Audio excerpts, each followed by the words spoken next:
Hello, and welcome to Sleepbound Nights, where we tell gentle original stories written just for sleep, read by Ian and Alex. Please like or follow, as it will help other tired souls find us. And there's far more than we put on YouTube too. Whole worlds and new members-only stories every week, all ad-free on Supercast or Patreon. The links are below. Now, settle in.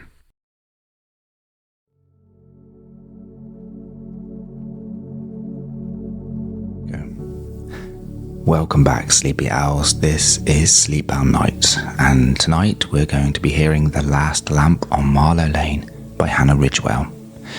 Tonight we spend an autumn evening in a town that has gone grey, a place where the council has put up tall white lamps that hum a little and never flicker, and where most people have quite forgotten the warm amber light the streets used to have. But down at the bend of one half-forgotten lane, past a chestnut tree dropping its leaves in soft brown handfuls, past a low brick wall worn smooth at the corners, there still stands a single old gas lamp. Green iron gone the colour of pond water, and a little crown of glass at the top, and one of its panes cracked in a line like a closed eye. And there is someone small and faithful who comes out at dusk to tend it. This is a gentle one for anyone who has ever kept some small thing going long enough after the world has stopped noticing. So, get comfy and cozy and enjoy, and I'll see you next time, Sleepy Owls. Sleep tight.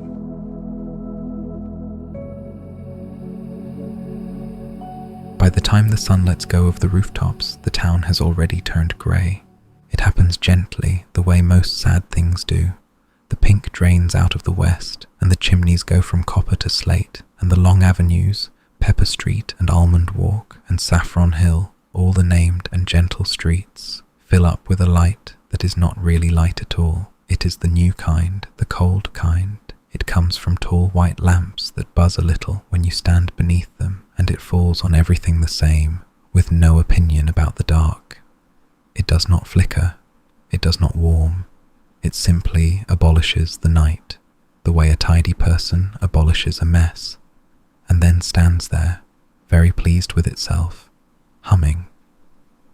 Once the town had been amber, but that was long ago, and most people have forgotten, and the ones who remember tend to keep it to themselves. Down at the bend of Marlowe Lane, though, past the chestnut tree that drops its leaves in soft brown handfuls, past the low brick wall worn smooth at one corner, there stands a single lamp that is not white and not cold and not the new kind at all. It is a gas lamp, an old one, green painted iron gone the colour of pond water, with a little crown of glass at the top and 4 small panes, one of them cracked in a line like a closed eye, and just now, in the last of the dusk, it is dark. It waits. It has been waiting all day, patient as a kettle for the one who comes to wake it. And here he comes, from a gap behind the wall, where the brick has crumbled into a cave just the size of a bread box, steps a small brass figure no taller than a milk bottle. His name is Pim. He has a round little body, dented here and there, and 2 thin jointed legs that tick when he walks, and feet that go tip, tip, tip on the cobbles, like the second hand of a watch out for an evening stroll. His head is a dome with a hinged jaw, and his eyes are 2 beads of glass that hold somewhere far inside a small, steady gleam of warm gold. He has been Pim for a very long time, longer than the chestnut tree, which is saying something, longer than the wall. Over one shoulder he carries his ladder, folded up small, the way you might carry a fishing rod. Under the other arm he holds his taper pole, a long thin reed of brass with a hooded flame cup at the end, cold now, but ready. And in the middle of his chest, behind a tiny door no bigger than a thumbnail, he keeps the thing that matters most. But we will come to that. We always come to the important things last, if we are patient, and there is no hurry tonight. Pim crosses the lane. He stops at the foot of the lamp, tips his head all the way back to look up at it, and makes a sound, a soft whirring click, somewhere between a greeting and a sigh. That means, in the language of small mechanical things, there you are, still standing, good. And the lamp, of course, says nothing, because lamps don't, but Pym has tended it so long that he hears its silences the way you hear the breathing of someone asleep beside you, and tonight the silence sounds a touch thinner than it did, a touch more tired. He notices this and tucks the noticing away, the way you tuck away a worry you would rather not look at just yet. Then he sets down his ladder and he begins. This is the part Pym loves. He would never say so. He is a modest sort, and besides, there is no one to say it to, but it is true. He unfolds the ladder one rung at a time, and each rung clicks into place with a sound like a small satisfied tongue, and he leans it against the iron post at just the angle he has leaned it 10,000 evenings before. He tests it with one foot, he tests it again, and then up he goes, tip, tip, tip, his brass feet finding each rung without looking, because his feet have long since learned the way, and his eyes are free to do other things, to watch the cracked pane, to watch the little brass tap at the lamp's throat, to watch the dark waiting up there in the glass crown to be turned, like a guest, into light. At the top he steadies himself. He reaches out and turns the tap. There is a hiss, very faint, the sound of the old gas waking up and coming along the pipe from far underground, from somewhere beneath the town that nobody thinks about anymore. He lifts his taper pole, he strikes the little striker at his hip, snick, and a bead of flame sits up in the flame cup, pale yellow, trembling, and he touches it to the gas. The lamp catches. Oh, and here is the thing worth staying awake for, if anything is. The flame blooms inside the 4 glass panes, small at first and then steadier, and the green iron warms to gold, and the cobbles below turn from grey to honey, and the chestnut leaves lying about the foot of the post glow like scattered coins, and the worn corner of the low brick wall goes the colour of toast. A circle of warm light opens up in the middle of all that cold white town, soft-edged, the way lamplight is, with the dark folded comfortably around it instead of beaten back. It is not a big light. It would not impress the tall white lamps on Pepper Street, who consider it a relic, if they consider it at all. But it is a kind light. It has manners. It falls on things gently and makes them look the way they looked in someone's childhood, which is to say, the way they were always meant to look. Pym sits on the top rung and warms himself in it for a moment. He is allowed. The warmth rising off the glass turns a small vein inside him, just behind his chest door, and the vein turns a wheel, and the wheel winds the spring that is his life, tooth by tooth, the way a good night's sleep winds up a tired person to face the morning.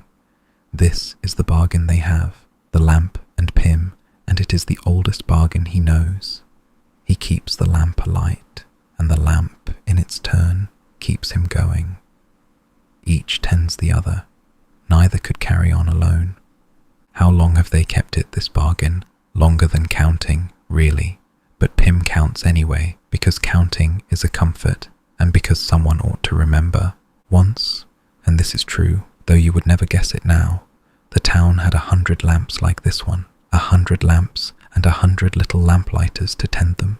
Brass cousins of Pym with names like Bell and Tib and Old Coll, each one trotting out at dusk with a ladder and a taper pole, each one warming a circle of the dark to honey. At lighting time the whole town would prickle into life, lamp by lamp by lamp, like a sky deciding all at once to have stars.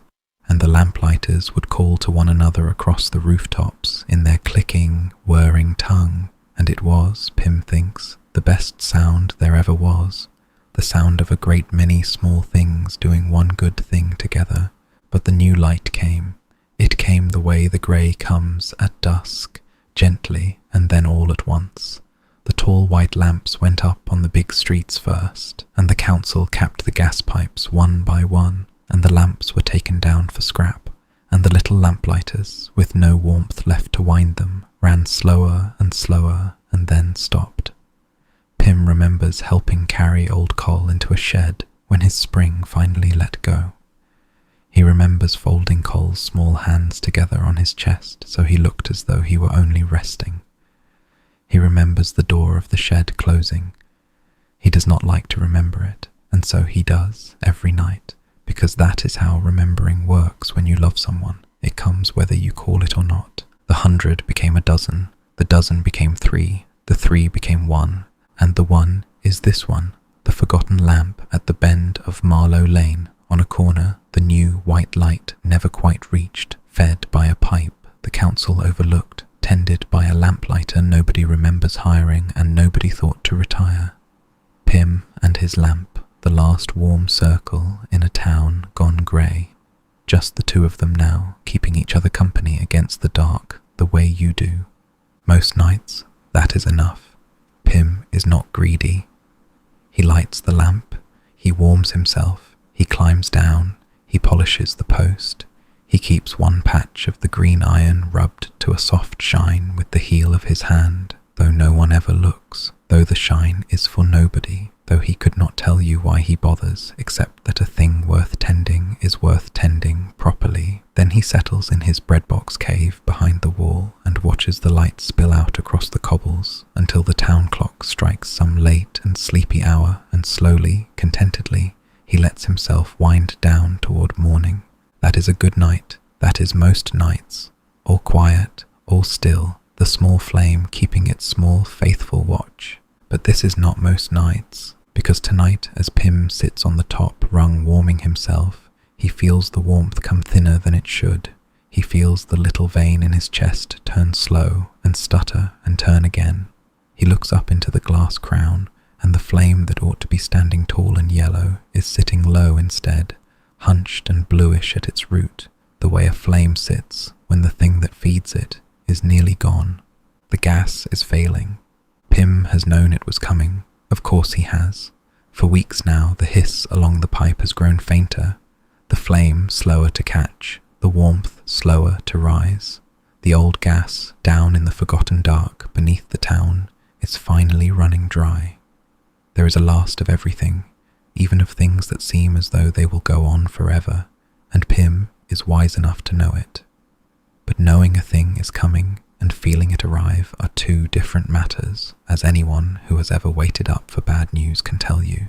He sits very still, he watches the small flame struggle, and he does the sum he has been not doing for weeks, the sum he has kept tucked away behind the worry he would rather not look at. When the lamp goes out, and it will, tonight or tomorrow night or the night after, there will be no warmth to wind him, and when there is no warmth to wind him, Pym will run down, the way old Cole ran down, slower and slower until he stops, unless he opens the tiny door in his chest, because behind that door Pym keeps a treasure.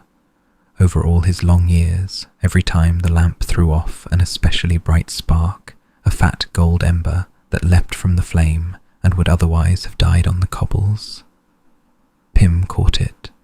He has fast hands, for all that they are small. He caught the brightest sparks and tucked them away in a little tin chamber over his heart, one at a time, the way a careful person saves coins in a jar against a hard winter.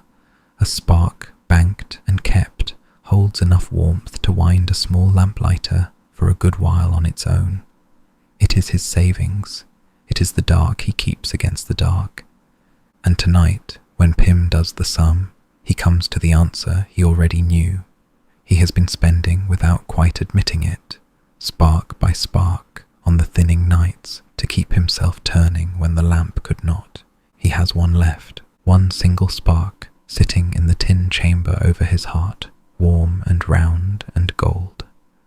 Enough to wind himself for a while longer, or, and here is the other half of the sum, enough to feed the dying flame one last time, and give the lamp one more night of glow. One or the other, not both. That is the trouble with the last of anything. It will only stretch one way. Pym closes his beaded eyes.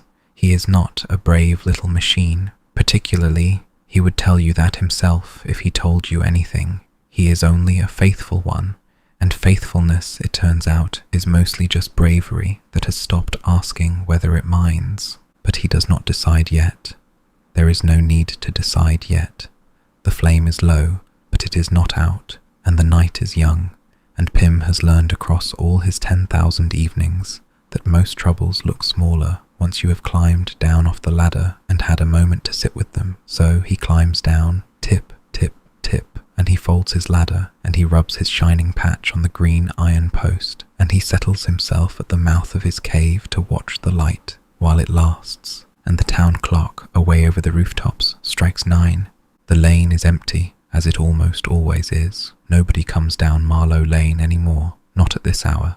The big white streets carry all the hurrying feet now, all the heads down, homeward bound people, with their collars up and their thoughts elsewhere. Marlowe Lane is a back way, a forgotten seam in the town, and the people who built their lives along its named and gentle avenues have mostly grown up and grown away and grown.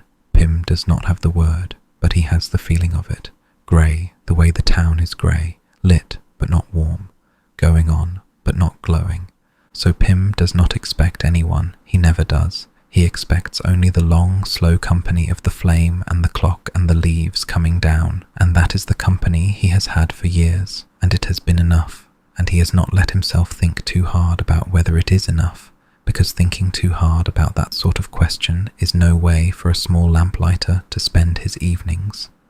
But wait, footsteps, real ones, soft soles on the cobbles, coming round the bend from the direction of Saffron Hill.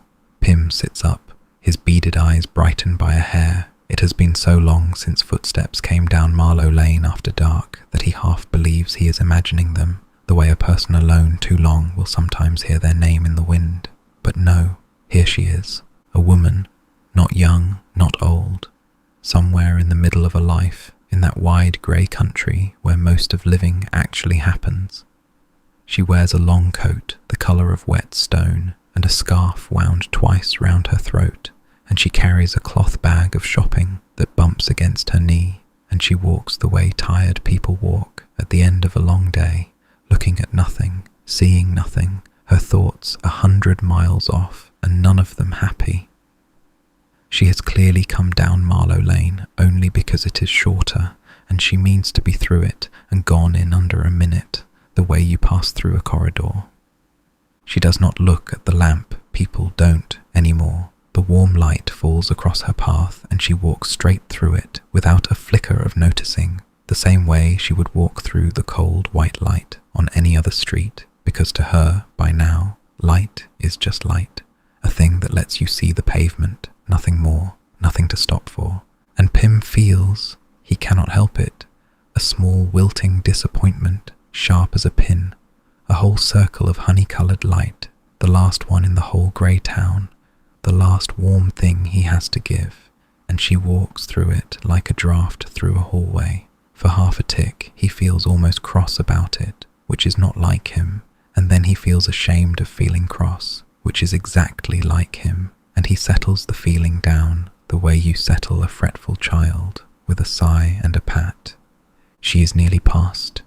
3 more steps, and she will be round the far bend and gone, and the lane will be empty again. And that, Pym tells himself, is only how things are. And then the lamp gutters.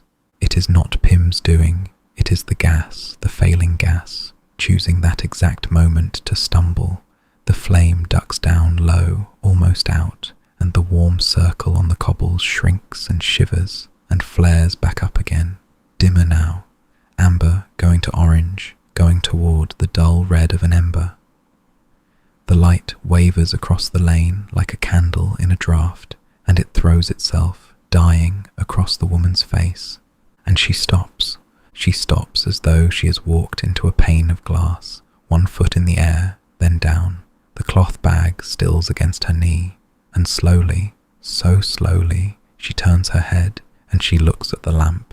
For the first time she looks right at it, into the trembling, failing, amber gold heart of it, and something happens to her face that Pym has not seen happen to a human face in longer than he can count. It opens. All the grey goes out of it. The tiredness, the heads down homeward thoughts, the long day, the middle of the life, they all fall away, and underneath them, lit up by the dying lamp, is a face Pym recognizes, although he has never seen this woman before in his life. It is the face of a child. It is the face she had before she was tired. The amber light finds it and warms it, and her eyes go wide and wet, and her mouth comes open, and she says, in a voice gone suddenly small and young, "Oh." Just that. "Oh." And then softer, hardly more than a breath shaped into a word, she says a name. Not Pym's. She does not know Pym is there. She has not noticed the small brass figure in the cave behind the wall at all. She says her own name, the one she had when she was small. "Nell," she says, the way you might say it to someone you had given up ever seeing again. Nell. Pym does not know who Nell is, but he knows that look. He has seen it before, long ago, on the faces of children at bedroom windows, back when the town was amber and every window had a lamp outside it to keep the night kind. It is the look of someone remembering that they were once safe. And it is, Pym thinks, perhaps the most beautiful thing a face can do.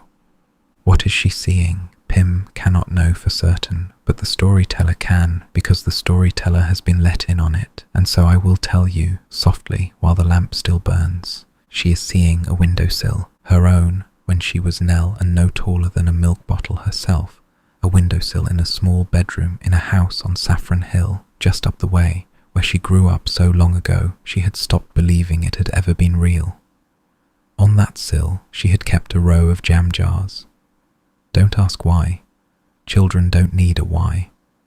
She kept a marble in one, and a curl of blue ribbon in another, and a snail's shell, and a sixpence she wasn't supposed to have, and a button off her grandmother's coat, and a stub of candle she was forbidden to light.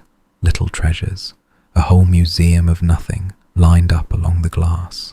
And every night, the gas lamp on the corner of Marlowe Lane, this lamp, this very one, would throw its amber light up across her sill, and her row of jars would fill with that warm gold glow, each one lit from within like a small held lantern, and Nell would lie in her bed and watch her jars shining in the dark and feel, without having any words for it, completely and perfectly safe, watched over, tucked in by the light itself. She would count her glowing jars the way Pym counts his lamps, and somewhere in the counting she would fall asleep, and the lamp would keep its watch over her all night long, faithful, warm, asking nothing. She had forgotten all of it. That is what growing up did. It did not take the memory away, exactly. It just laid grey over it, year by year, the way the new light laid grey over the town, until she could no longer see what had been there all along.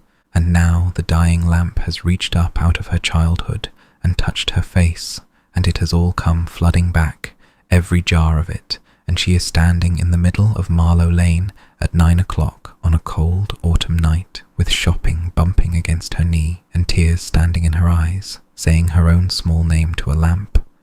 "You're still here," she says, her voice wobbles. "I can't believe you're still here." And then, as if the lamp had only waited to be recognized before it allowed itself to rest, the flame sinks.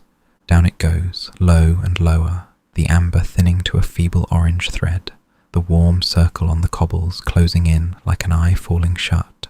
The gas gutters in the pipe with a small, forlorn sound. The light on the woman's face dims, and the grey begins, at the edges, to come creeping back, and her opened face just begins to close again toward the tiredness, because that is what happens when a light goes out. The thing it showed you goes with it. "No," she says. "Oh no, don't."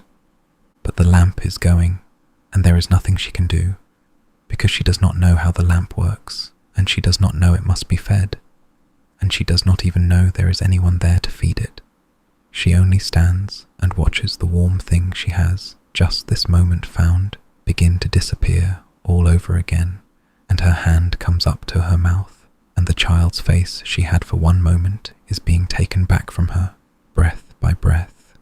And in the cave behind the wall, Pym does his sum one last time. He does not need long. The truth is, he does not really do the sum at all. The sum is already done, and has been done since the moment her face opened, since the moment she said, "Oh," like that, since, If he is honest, long before tonight, since the first windowsill child he ever kept watch over, all those amber years ago, when he learned what the light was actually for, the light was never for him. The warmth that wound him was only ever the thank you. The light was always for the faces at the windows. He had simply forgotten, the way the woman forgot, the way the whole town forgot, let the grey lie over it, until here it was again, lifted up in front of him on a stranger's face, the entire reason for everything he is. He opens the tiny door in his chest. Inside, in the little tin chamber over his heart, sits his last spark, round and gold and warm, the savings of a lifetime, the dark he kept against the dark. It glows up at him, his own small hoarded star. It would wind him for a good while yet, weeks perhaps, weeks of trotting out at dusk, of polishing the post no one looks at, of keeping on, weeks of going on, or one more night of glow. Pym lifts the spark out. It sits in his small brass hand, throwing its warm light up across his dented face, across his beaded eyes, and for just a moment he holds it close, the way you hold something you're about to give away and will miss. He is allowed that. A moment. Then he tucks it into the flame cup of his taper pole, and he unfolds his ladder. Quick now, quick and sure, click, click, click, and he leans it against the post, and up he goes into the failing light. Tip, tip, tip, faster than he has climbed in years. The woman, lost in the dying lamp, does not see him until he is nearly at the top, and then she does, a small brass figure, no taller than a milk bottle, scrambling up a tiny ladder toward the guttering flame with a single gold spark cupped at the end of a long thin pole, and her breath catches, and her hand comes away from her mouth, and she says, "Oh, oh," in a wholly different voice, the voice of someone who has just understood that the magic was never only in the light, but in the one who tended it all along. "You," she breathes. "It was always you, wasn't it? Someone was always..." But Pym does not look down. There is no time, and besides, he does not want her to see how glad he is. He reaches the top. He steadies himself on the top rung. The flame in the glass crown is a thread now, a last red thread, almost gone, and Pym leans in and he touches his last spark to it. The lamp blooms. Oh, how it blooms! The spark catches the dying flame, and the flame leaps up gold and tall and glad, taller than Pym has seen it burn in years, and the 4 glass panes flare bright, even the cracked one, the closed eye, comes open and shining, and the warm circle on the cobbles throws itself wide, wider than ever, all the way across the lane and up the brick wall, and out to the very toes of the chestnut tree.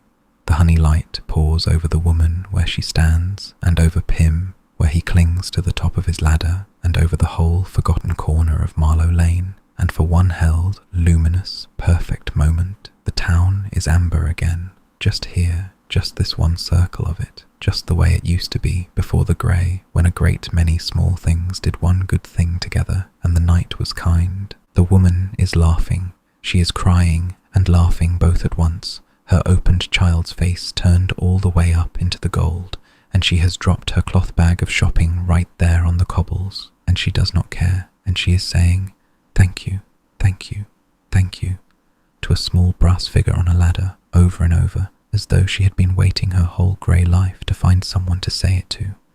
And Pym, at the top of his ladder, in the middle of all that light he has made, feels the very last of his warmth begin to go. He feels it the way you feel sleep come on a long day, not frightening, not sharp, only a slow, soft heaviness, a winding down, a settling.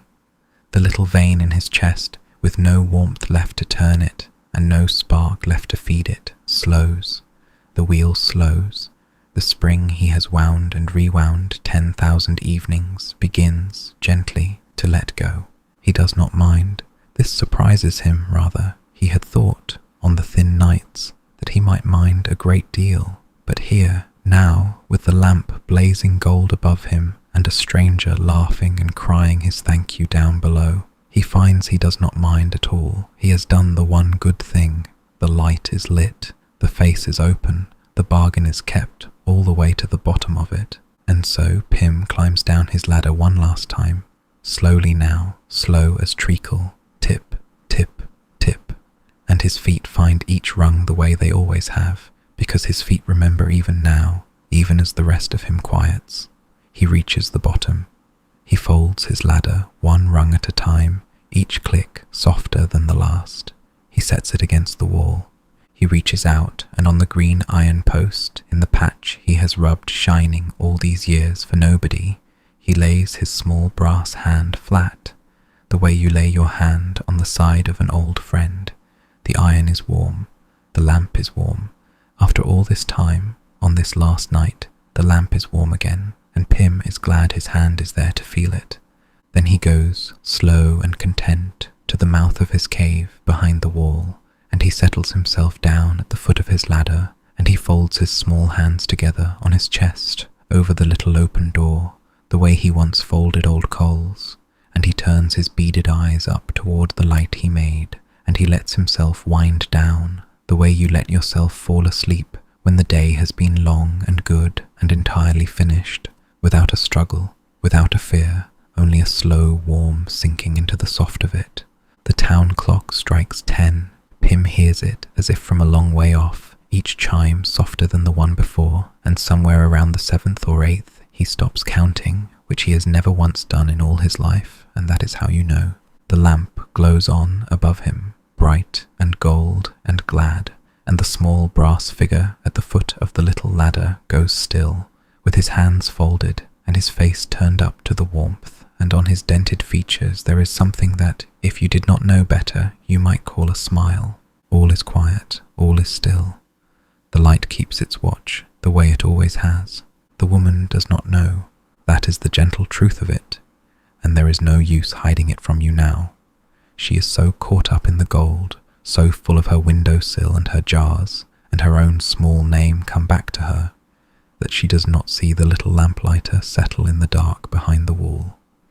She thinks he has only gone home, the way she means to go home, his work done for the night. She does not know that this was the last spark, or the last climb, or the last of anything. She only knows that the lamp is lit, and that she feels, standing in its circle, more herself than she has felt in 20 grey years. And she does a thing she cannot quite explain then, a childish thing, a Nell sort of thing. She kneels down by her dropped shopping, and she rummages in the cloth bag, and she brings out, of all the things, a jam jar, an empty one, washed clean, that she had bought that very afternoon, along with the bread and the tea and the rest of the grey necessary day, meaning to use it for nothing in particular, for jam she would probably never make. She holds it up, she looks at the lamp, and some old instinct, some memory in her hands that her mind had long forgotten, tells her exactly what to do. She reaches up, she has to stand on her toes, and even then she only just manages, and she opens the small glass pane, the cracked one that has come unstuck in the new heat, and she holds the open jar up to the very edge of the flame, the way you would hold a cup to a stream, and the lamp, glad and overflowing, gives. A small tongue of gold leans over and settles into the jar, and sits there, and burns, soft and steady and entirely impossible, a flame held in glass, with no wick and no oil and no reason to keep burning at all, except that some flames, once they are truly given, do not need a reason. They only need to have been given in love, and then they keep.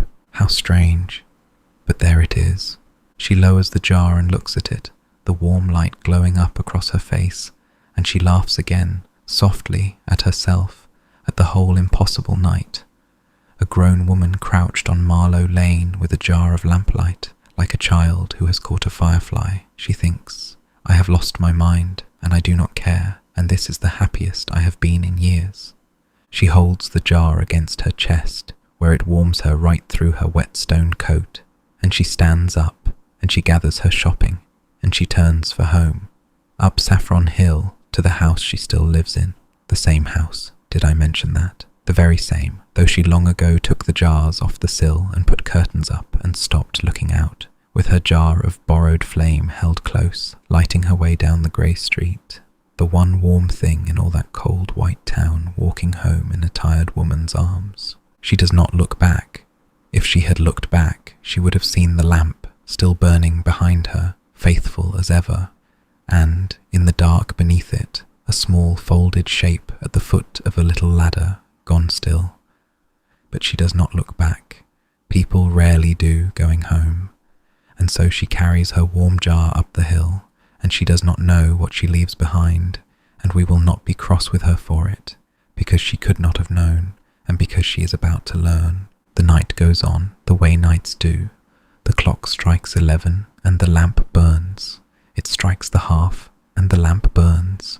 The chestnut tree lets down a few more leaves, soft as falling thoughts, and they drift through the gold circle and settle, and the lamp burns on above the still small figure with his hands folded on his chest, and it strikes midnight, and somewhere in the striking of midnight, that hour when the old town turns over in its sleep, when one day lets go of the next, when whatever magic is left in a grey world gathers itself up and does what little it still can, the last of the failing gas, down in the forgotten dark beneath Marlowe Lane, finally gives out. The hiss along the pipe goes silent, and the great gold flame that Pym's last spark kindled wavers and bows, and gently, gently lies down. The lamp goes dark, not with a struggle, not with a guttering, just a soft folding down into the dark, the way the rest of the town went dark years ago, lamp by lamp by lamp. The warm circle on the cobbles closes. The grey comes back across Marlowe Lane and lays itself over everything, over the green iron post, over the chestnut leaves, over the low brick wall and its shining patch, over the small still shape at the foot of the little ladder. And the bend of Marlowe Lane looks by midnight exactly like every other forgotten corner of the cold white town, as though there had never been any warmth here at all. But there had been, oh, there had, and that is the thing the grey never understands, that a light going out is not the same as a light never having shone. The dark can cover a thing, it cannot unhappen it. Up on Saffron Hill, in the same house she has always lived in, the woman lies awake. She has put the jar on her windowsill. Of course she has. Where else would it go? She did not even decide to. Her hands carried it there and set it down on the bare sill where the row of jars used to stand all those years ago, and stepped back, and there it was, one jam jar full of soft gold light, glowing in the dark of her grown-up bedroom, throwing its warm amber up the wall and across the ceiling, exactly the way the lamp used to, and she lies in her bed and watches it, the way she watched her jars when she was Nell, and for the first time in more years than she can count, she feels, she has the word now, it has come back to her along with everything else, safe, watched over, tucked in by the light itself. She falls asleep like that, watching her one glowing jar, with the grey town held at bay beyond the curtain and the warm gold keeping its watch, and she sleeps better than she has slept in 20 years. No grey in it, no tiredness, just the deep soft sleep of a child who knows the light is on. But here is what wakes her in the small blue hours before the dawn. The jar has not gone out, it will not go out. She understands that now, somehow, in the way you understand things half asleep. The flame is given, the flame will keep. But lying there watching it, warm and safe, a thought comes to her that is not warm at all. A small cold thought, creeping in at the edges, the way the grey creeps in at dusk. She thinks, but the lamp. She thinks, I took the light. I held up my jar, and I took it, and I carried it home, and I kept it for myself, and I never once asked whether the lamp could spare it.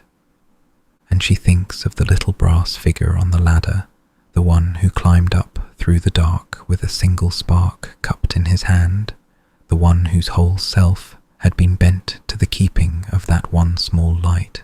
And she thinks, with a lurch, that she did not see him go home. She only assumed. She had been so full of her own gladness that she had not looked had not asked, had not tended the very one who had spent everything to tend her.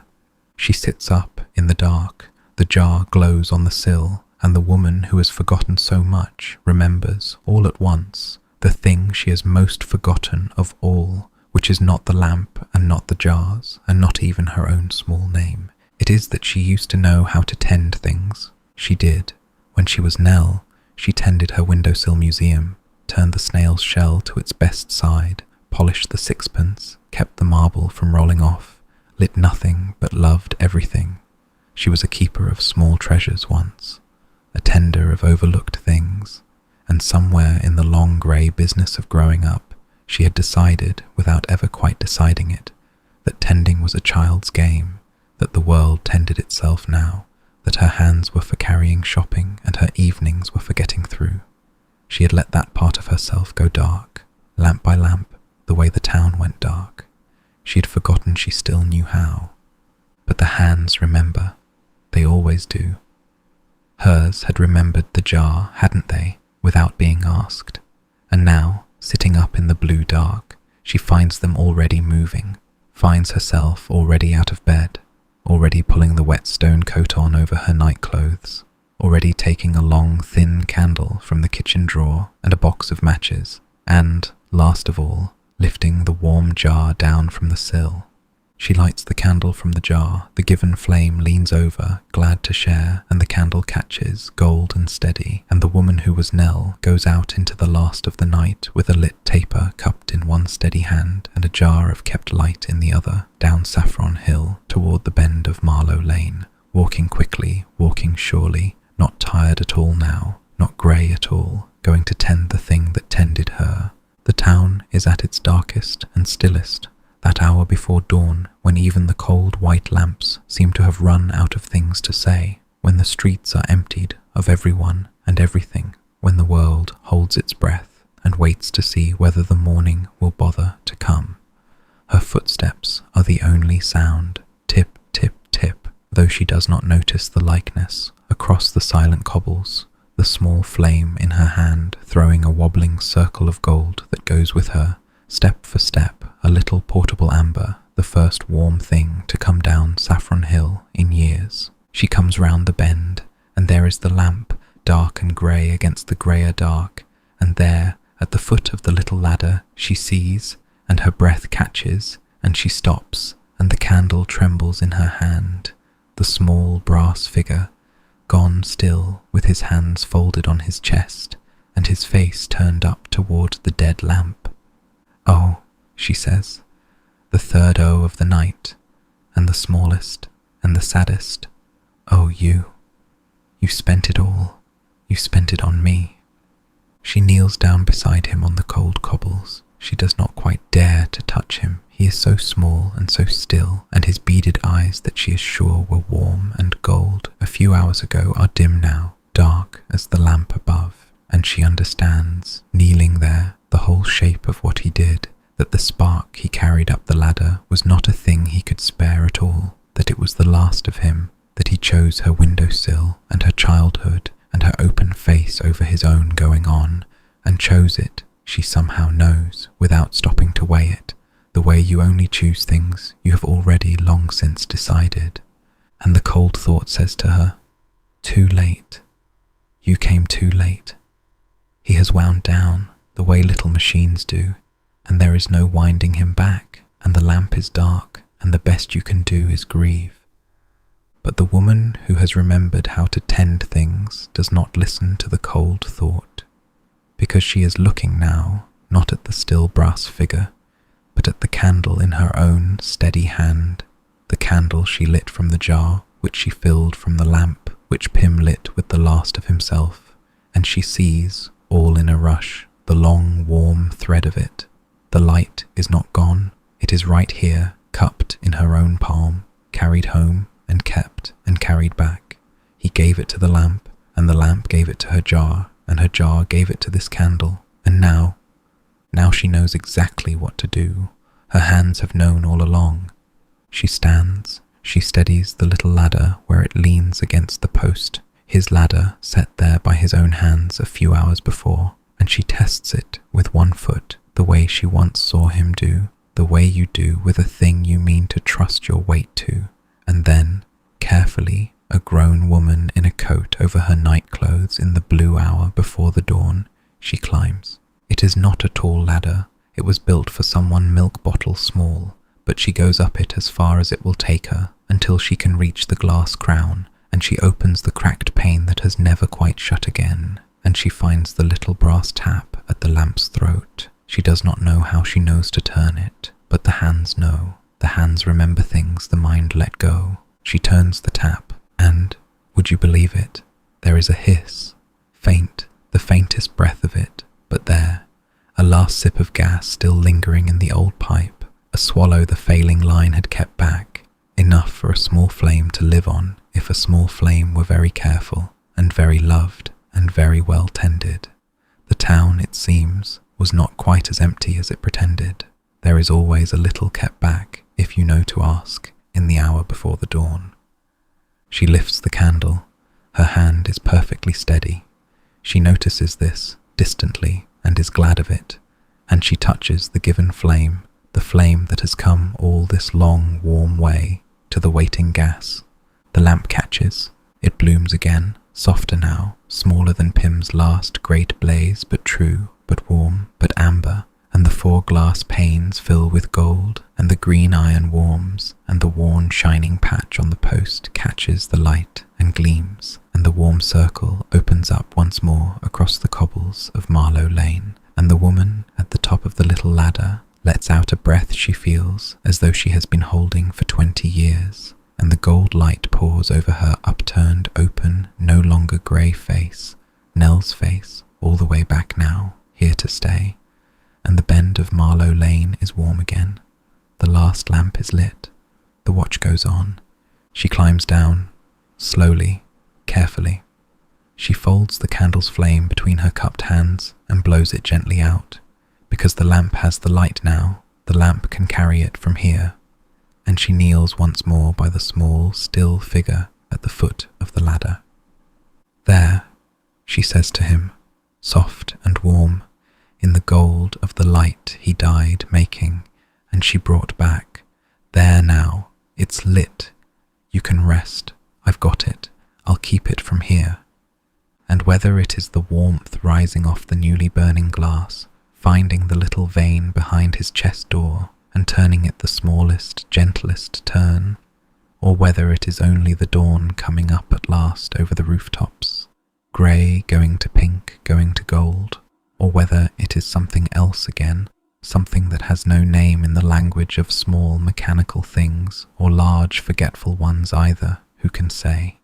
Who can ever say with the important things? But the woman kneeling there would tell you afterward, on the rare occasions she told anyone at all, that the small brass figure's beaded eyes warmed just a little, just a hair, the faintest gold come back into them, like an ember you thought was dead waking under the ash, not a winding up, not a coming back, not the way the stories you tell children would have it, all triumph and bells, just a small warm gleam returned, as though somewhere far inside, in the deep slow place where little machines keep their wanderings, Pym knew that the light was lit, and the watch was kept, and the hands that tended it now were steady and good, and would not forget again.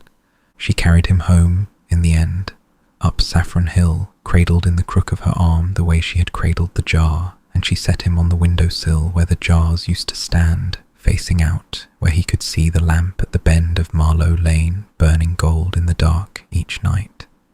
And there he sits to this day, small and brass and still, with his hands folded and his face turned toward the light, resting, only resting, a thing worth tending, tended properly at last.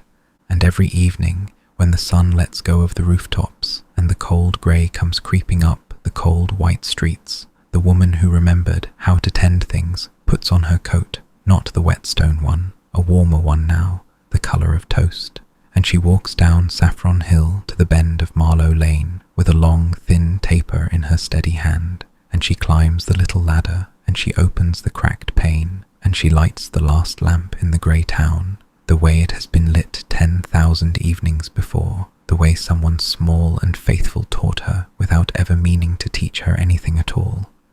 The light blooms, the circle opens, the cobbles turn to honey, and somewhere up the hill on a windowsill, a small brass figure rests in the glow of the lamp he gave everything to keep, and the lamp, in its turn, keeps watch over him, each tending the other. The oldest bargain there is, neither one alone in the dark. The town is still grey mostly. These things do not turn around all at once, and it would be a fib to tell you they did. The tall white lamps still buzz on Pepper Street, still abolishing the night, still very pleased with themselves. The town has not remembered. Most of it never will. But there is one warm circle in it. There is one lamp that glows amber at the bend of a forgotten lane, tended by a woman who used to be a girl, watched over by a windowsill that used to be a museum, kept alight by a flame that has been given so many times, hand to jar, to candle, to lamp, that it has long since stopped belonging to anyone and started belonging to the dark it warms.